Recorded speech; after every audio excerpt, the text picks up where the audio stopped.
Challenges are what make life interesting and overcoming them is what makes life meaningful. Namaskar, welcome to Next IS. I hope you are doing well. In this video, we will cover major headlines of the Hindu, Indian Express and Press Information Bureau. So without wasting any time, let's start today's discussion. And here first article talks about Samagr Shiksha scheme, and it is the news because Tamil Nadu has not received its Samagr Shiksha funds for current year because government has conditioned the release of these funds on Tamil Nadu signing an memorandum of understanding for PM Shri scheme, which includes commitment to fully implement the National Education Policy 2020. Tamil Nadu opposes the National Education Policy, particularly its three-language formula, preferring its own two-language formula, and this disagreement has led to a public clash between center and state. Talking about Samagr Shiksha scheme, it is an integrated centrally sponsored scheme for school education from nursery till class 12th with components for teacher trainings and salaries, special education, digital education, school infrastructure, administrative reform, vocational and sports education with grants for textbooks, uniforms and libraries among others. Now recent violence in Manipur has renewed discussions about the center-state relations and use of emergency provisions. Now let's know about the federal setup in India. Friends, India is a federal system with power distributed between center and state governments are primarily responsible for maintaining law and order in their respective states as per the 7th schedule of the Indian Constitution. Talking about emergency provisions, Article 355 and 356 provide the framework for emergency measures. Article 355 mandates the center to protect states from external aggression and internal disturbance and ensure states operate according to the Constitution, and Article 356 allows for the imposition of president rule if the state's government cannot function constitutionally.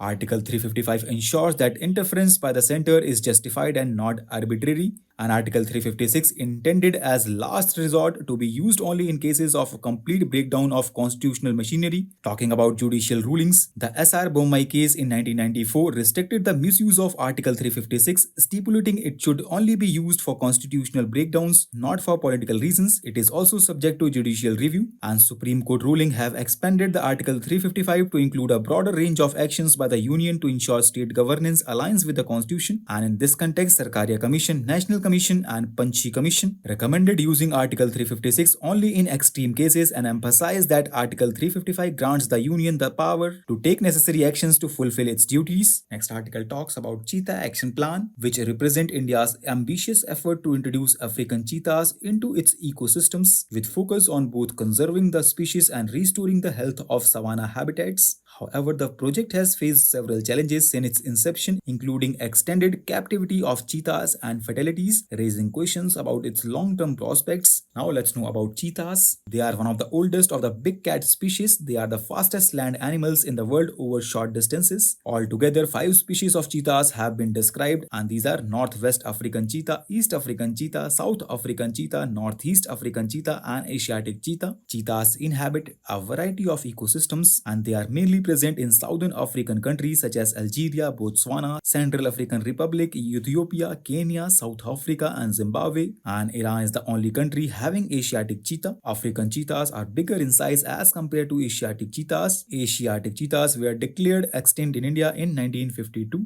And do you know, friends, all cheetah subspecies are listed as vulnerable by the IUCN except the Northwest African and Asiatic cheetah, which are critically endangered at present. Now, Union Ministry of Agriculture is planning a smart precision horticulture program under the existing Mission for Integrated Development of Horticulture scheme. It will be a modern approach that uses smart technology such as Internet of Things, artificial intelligence, drones, and data analytics to boost production through maximum use of resources while minimizing environmental impact. At present, the Agriculture Infrastructure Fund launched during the COVID-19 has provisions for financing infrastructure projects for smart and precision agriculture. Talking about Agriculture Infrastructure Fund, it is a medium long-term debt financing facility for investment in viable projects for post-harvest management infrastructure and community farming assets through interest subvention and credit guarantee support. Now, Delhi Chief Minister is expected to submit his resignation during a meeting with Lieutenant Governor. He has requested that Delhi Assembly elections be held along with Maharashtra, whose elections are due before November 26. Despite Delhi Assembly's term ending in February 2025. And